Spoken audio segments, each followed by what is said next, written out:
Earlobe piercing. Average healing time, 6 to 12 months.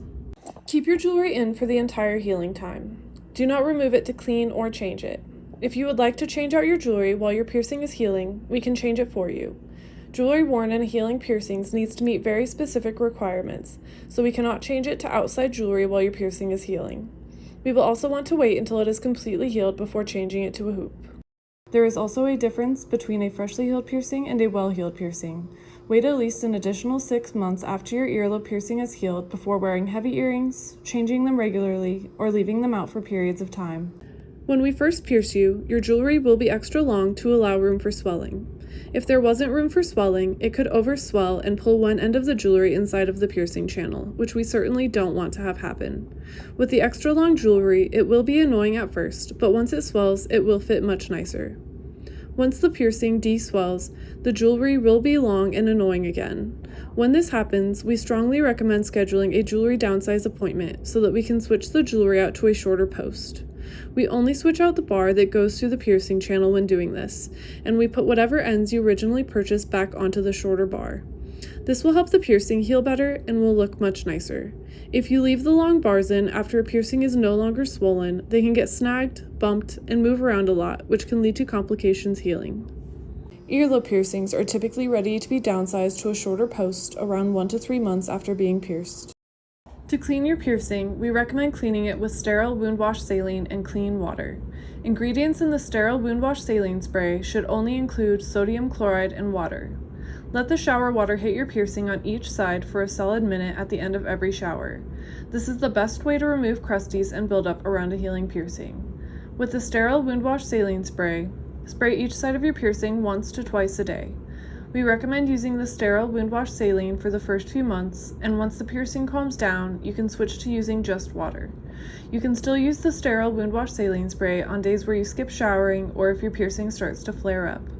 Gently pat your piercing dry after spraying it with water or saline using a clean single-use tissue to absorb any leftover moisture, since too much moisture can sometimes lead to healing complications. We do sell sterile wound wash saline at our studio if you would like to purchase some at the time of your appointment. The ones we sell have a fine mist spray, which we highly recommend as they last much longer and are much more pleasant on your piercing than full stream sterile wound wash saline sprays.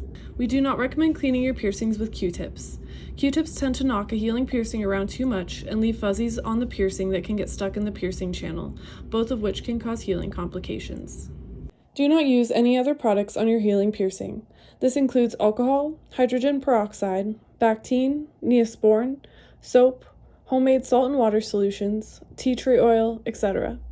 None of these are recommended for long-term wound care and can all lead to healing complications. Be careful of facial products and be sure to not get them in or on your healing piercing. This includes makeup, lotions, face wash, etc. If you think you may have gotten any of these on it, be sure to rinse it well immediately afterwards with water or sterile wound wash saline. Do not twist, move, or play with your healing piercing. If you have heard to twist your healing piercings before, it is an old myth and is very bad for it. The less you touch your healing piercing, the better. If you ever do have to touch your healing piercing, be sure to first thoroughly wash your hands with hot water and soap to avoid infection. The easiest way to get an infection in a healing piercing is by touching it with dirty hands. You also want to make sure that everything that comes into contact with your healing piercing is clean. This includes pillows and other bedding. You should keep your healing piercing out of unhygienic bodies of water to help avoid infection. This includes swimming pools, hot tubs, lakes, oceans, rivers, etc.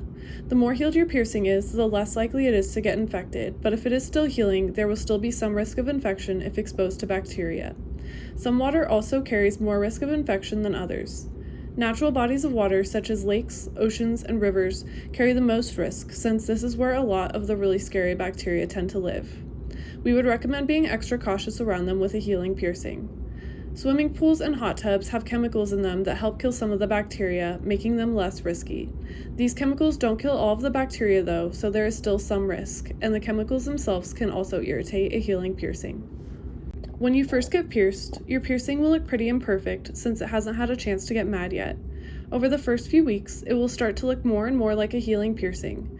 Things you can expect to see with your healing piercing are some minor redness, minor swelling, small amounts of clear, white, or tinged yellowish goopy discharge that will dry and crust on there, and minor pain and tenderness. Some minor spotting from your piercing can be normal as well. These will eventually become less and less until the piercing is healed and it looks like a pretty and perfect piercing again. The best way to tell if a piercing is healed is all goopy discharge and crustiness will go away, along with all pain and tenderness.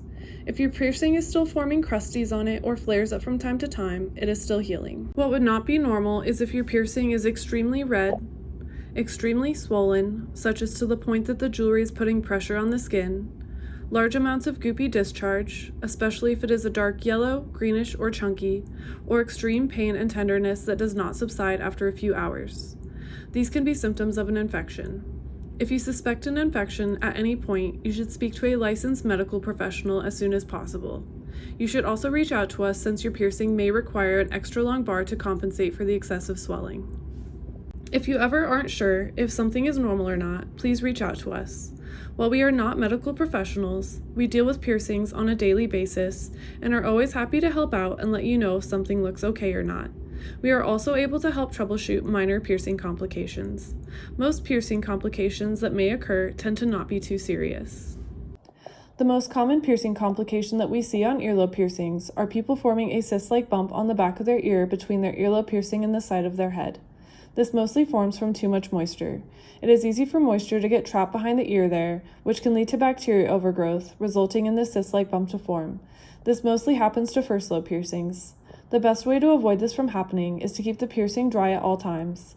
Be sure to thoroughly pat behind the ear dry with a clean, single-use tissue after it gets wet, such as after showering or spraying with sterile wound wash saline.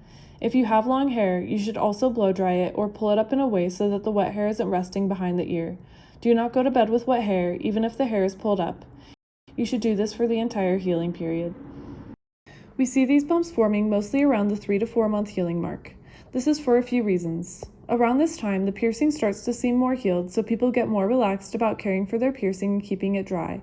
Even though it may seem much more healed, it still has some healing left, so be sure to keep it dry for the entire healing process. We have also noticed that most people who end up forming these cyst-like bumps did not get their piercing downsized. When the piercing is no longer swollen and the bar is extra long, it can cause a lot of irritation to a healing piercing and can pull bacteria in and out of the piercing channel, both of which can aid in the formation of these bumps. Getting your piercing downsized once swelling subsides can help prevent this. If you happen to start forming one of these bumps, reach out to us as soon as possible and we can recommend what should be done to get them to go away.